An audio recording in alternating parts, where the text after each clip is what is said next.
The Philippine Coast Guard says two U.S. Navy warships were deployed off Scarborough Shoal following the collision of Chinese ships in the area.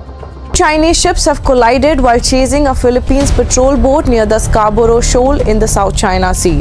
The incident has further increased tensions between Manila and Beijing, which are also in disagreement over recent comments about Taiwan. Two U.S. Navy warships moved into waters near Scarborough Shoal in the West Philippine Sea on Wednesday, entering one of the most disputed areas of the South China Sea. Their arrival came only 2 days after two Chinese vessels collided while chasing a Philippine Coast Guard ship, according to top Philippine officials. The Arleigh Burke-class guided missile destroyer USS Higgins DDG-76 and the Independence-class littoral combat ship USS Cincinnati LCS-20 carried out freedom of navigation patrols and overflight operations near the shoal. Shadowing them was a PLA Navy vessel with hull number 568, observed about 30 nautical miles, 55 kilometers from Scarborough. Reports confirmed no incidents occurred based on US officials and Philippine surveillance flights. For years, the US Navy has conducted freedom of navigation missions in the South China Sea, directly challenging China's restrictions and demands for prior entry clearance across waters Beijing claims as its own. These operations have drawn sharp reactions from China, often leading to tense encounters between Chinese forces and US warships or aircraft in international waters and skies. Scarborough Shoal, one of the most fiercely contested areas between China and the Philippines, sits within Manila's exclusive economic zone under its treaty with Washington. China gained effective control of waters around the shoal in 2012. Since then, the Philippines has increased patrols to reinforce its claim and support local fishermen who depend on the atoll. This week's deployment followed remarks by US Ambassador Mary Kay Carlson, who condemned China's latest actions targeting a Philippine vessel at Scarborough. The shoal's rich fishing grounds off the northwestern Philippines remain a flashpoint, drawing repeated confrontations between Chinese and Philippine ships in recent years. The Philippines is the United States' oldest treaty ally in Asia. Washington has consistently stated that its defense commitments include any attack on Philippine forces in the South China Sea. Clashes at Scarborough and other hotspots in the region have raised the stakes, fueling questions about whether a single misstep could activate the US-Philippines Mutual Defense Treaty and escalate into a confrontation between major powers. If the Chinese destroyer had succeeded in striking or sinking the Philippine Coast Guard ship, the attack would have been seen as an act of war, triggering US involvement under the treaty. Philippine President Ferdinand Marcos Jr. has declared that the loss of a Filipino sailor in such an incident would be treated as a declaration of war. A direct hit on the smaller Philippine vessel could have caused heavy casualties and potentially sunk the ship. American officials continue to pledge their defense commitment, pointing to the 1951 treaty as ironclad. Witnesses say Chinese vessels attempted to trap the Philippine Coast Guard ship between a PLA Navy destroyer and a Chinese Coast Guard vessel, forcing it into the path of a close-range water cannon blast directed at its engine intakes. One of the Chinese ships reportedly maneuvered to ram or disable the Philippine vessel. Analysts describe the move as a bold and risky tactic, yet the Philippine crew countered with precise maneuvers, leaving the Chinese effort unsuccessful and exposing Beijing's aggression.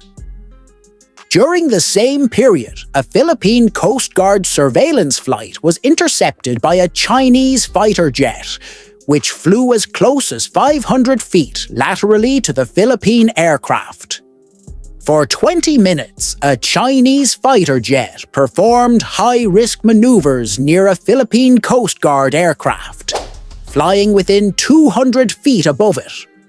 Almost at the same time, Beijing released a statement claiming that the USS Higgins had been expelled after entering what it calls Wangyandao, known internationally as Bajo de Masinloc. According to Senior Captain He Ticheng of the PLA Navy's Southern Theater Command, forces were mobilized to track, warn and drive the American destroyer out of waters. China insists are its territory. The announcement, carried by Chinese state media Global Times, was meant to project strength. Philippine surveillance flights, however, documented a different picture. 4 Chinese Coast Guard vessels with bow numbers 5303, 4202, 3502, and 5306 were confirmed near Bajo de Masinloc. Missing from the area were 2 vessels, CCG 3104, which had recently sustained heavy damage, and PLA Navy ship 164. Only days earlier, those same 2 ships had collided while trying to intercept the BRP Suluan, a smaller Philippine Coast Guard vessel operating roughly 10.5 nautical miles, 19 kilometers from Scarborough Shoal. Video released by the Philippine Coast Guard shows what happened next.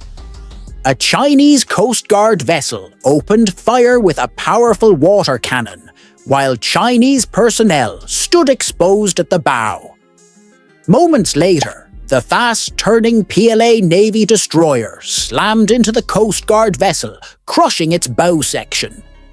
The footage reveals the aftermath: the shattered hull of the Chinese Coast Guard ship, and a destroyer scarred with deep dents and visible gashes.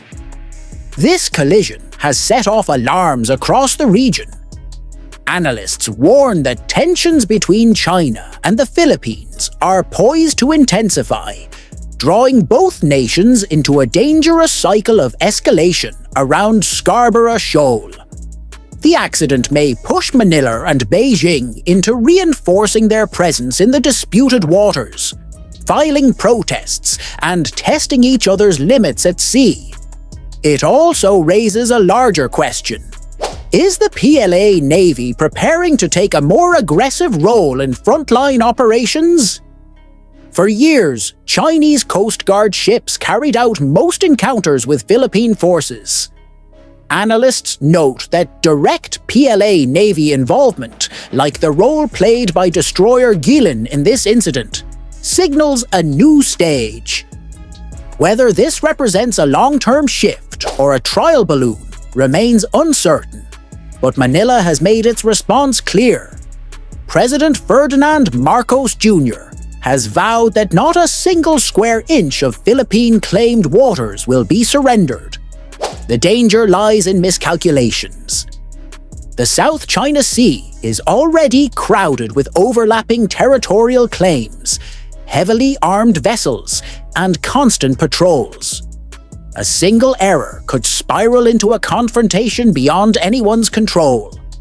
Manila has filed a formal protest with Beijing, while the United States has moved naval assets into the area in a show of solidarity. Chinese outlets continue to insist they expelled the USS Higgins, but US officials deny any such retreat. International reactions are building. Australia and other regional partners have voiced concern, while Washington doubles down on its defense commitments. The US presence highlights what is at stake: freedom of navigation, the safety of vital shipping lanes, and the rule of international law in one of the most contested waterways on Earth. With both American and Chinese forces in close proximity, the risk of a direct clash is rising. If Washington fails to answer Chinese coercion or force, US credibility could take a major hit across Southeast Asia and especially in Japan, where unease is growing over China's expanding military and paramilitary operations. The stakes are enormous. Each year, more than $5 trillion worth of trade flows through these contested waters. Any conflict in the South China Sea would place that lifeline of global commerce at risk. Beijing is already shaping its defense, insisting its actions are necessary to safeguard what it calls territorial rights, even though the area lies well within the Philippines' exclusive economic zone.